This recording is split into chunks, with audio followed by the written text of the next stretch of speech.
നമസ്കാരം. ഇന്നലെ രാജ്യസഭയിൽ നടന്ന നന്ദി പ്രമേയ പ്രസംഗത്തിൽ പ്രതിപക്ഷത്തിനെതിരെ രൂക്ഷ വിമർശനമാണ് പ്രധാനമന്ത്രി നരേന്ദ്രമോദി നടത്തിയത്. കോൺഗ്രസ് ഭരണകാലത്ത് എപ്പോഴും ഒരു കുടുംബത്തിന് മാത്രമാണ് പ്രാതിനിധ്യം നൽകിയിരുന്നതെന്ന് മോദി വ്യക്തമാക്കിയത് നമ്മൾ കണ്ടതാണ്. 2014 ശേഷം ഇന്ത്യക്ക് ഒരു ബദൽ ഭരണ മാതൃക ലഭിച്ചു. ആ മാതൃക പ്രീണനത്തിലല്ല, ജനങ്ങളുടെ സംതൃപ്തിയിലാണ് വിശ്വസിക്കുന്നതെന്നും മോദി കോൺഗ്രസിനെതിരെ പറഞ്ഞു. ഇതോടൊപ്പം തന്നെ കോൺഗ്രസ് സർക്കാരിന്റെ ചില മുൻകാല ചെയ്തികളെ കുറിച്ചും പ്രധാനമന്ത്രി നരേന്ദ്രമോദി സൂചിപ്പിച്ചു. എന്നാൽ ഇതാണിപ്പോൾ സോഷ്യൽ മീഡിയയിൽ ചർച്ചാ വിഷയമായിരിക്കുന്നത്. കോൺഗ്രസിനെയും ഗാന്ധി കുടുംബത്തിനെയും എയറിൽ കയറ്റിയിരിക്കുകയാണ് ഇപ്പോൾ സോഷ്യൽ മീഡിയ ഒന്നടങ്കം.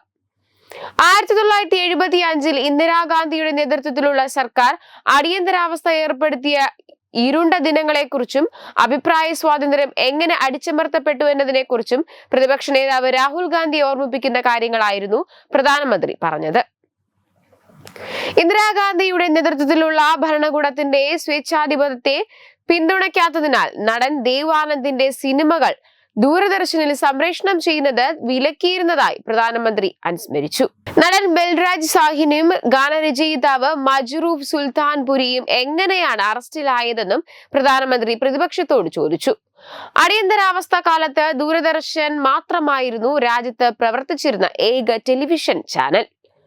1975 ദൂരദർശൻ പ്രക്ഷേപണം ഇന്ത്യയിലെ 7 നഗരങ്ങളിൽ മാത്രമേ എത്തിയിരുന്നുള്ളൂ. കേന്ദ്ര സർക്കാരിലെ വാർത്താ വിതരണ പ്രക്ഷേപണ മന്ത്രാലയത്തിന്റെ ഉടമസ്ഥതയിലും നടത്തിപ്പിലും പ്രവർത്തിക്കുന്ന ഈ ചാനൽ അക്കാലത്ത് ആയിരക്കണക്കിന് ആളുകളുടെ വിനോദത്തിന്റെയും വാർത്തകളുടെയും ഏക ഉറവിടമായിരുന്നു. അടിയന്തരാവസ്ഥ കാലത്ത് സർക്കാർ സന്ദേശങ്ങൾ പ്രചരിപ്പിക്കാൻ ഇന്ദിരാഗാന്ധി ദൂരദർശനെ ഉപയോഗിച്ചിരുന്നു. അടിയന്തരാവസ്ഥയെ പരസ്യമായി പിന്തുണയ്ക്കാൻ ദേവ് ആനന്ദ്ജിയോട് ഇന്ദിരാഗാന്ധി അഭ്യർത്ഥിച്ചു.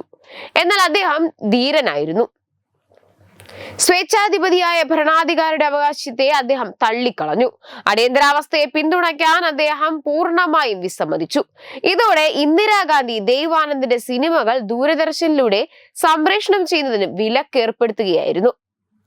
കോൺഗ്രസ് സർക്കാരുമായുള്ള തർക്കങ്ങളും അഭിപ്രായ വ്യത്യാസങ്ങളും ദേവ് ആനന്ദ് തന്റെ ആത്മകഥയായ റൊമാൻസിംഗ് വിത്ത് ലൈഫിൽ വെളിപ്പെടുത്തിയിട്ടുള്ള കാര്യങ്ങളാണ്.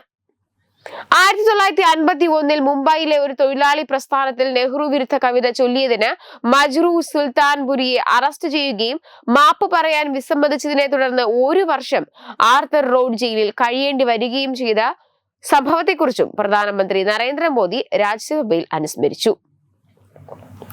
കമ്മ്യൂണിസ്റ്റ് പാർട്ടിയുടെ ഒരു ഘോഷയാത്രക്കിടെ ആക്രമണത്തിന് പ്രേരിപ്പിച്ചതിന് ബൽരാജ് സാഹിനിയെ 6 മാസം തടവിന് ശിക്ഷിച്ചതിനെ കുറിച്ചും മോദി പ്രതിപക്ഷത്തെ ഓർമ്മിപ്പിച്ചു. ബിജെപിയുടെ വികസന മാതൃക രാഷ്ട്രമാദ്യം എന്നതാണെങ്കിൽ കോൺഗ്രസിനത് കുടുംബമാദ്യം എന്നതാണെന്നും പ്രധാനമന്ത്രി രാജ്യസഭയിൽ പ്രതിപക്ഷത്തിനെതിരെ വിമർശനം ഉന്നയിച്ചു. എന്നാൽ പ്രധാനമന്ത്രി നരേന്ദ്രമോദിയുടെ ചോദ്യങ്ങൾക്ക് മുന്നേ അടിപതറിയ കോൺഗ്രസിനെയായിരുന്നു നമ്മളിപ്പോൾ കാണുന്നത്. കോൺഗ്രസിന്റെ ചരിത്രം എടുത്തിട്ടപ്പോൾ തലകുനിച്ചു നിൽക്കുന്ന നേതാക്കളെയാണ് നമ്മൾ കണ്ടത്.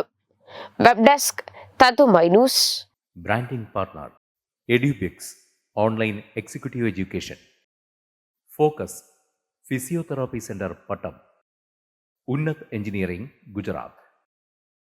തീർത്ഥയാത്ര.com. Iron build Gujarat. Powered by Jyothis. Realizing your dream home. Our ongoing luxury apartments projects are Crown near Karivattam, The Square near UST Global, White Manor near Aattugal Ambalathara, and Evergreens Luxury Villas near Tirumala. Call 90482 55599. Jyotis Building Promoters Private Limited, Thiruvananthapuram.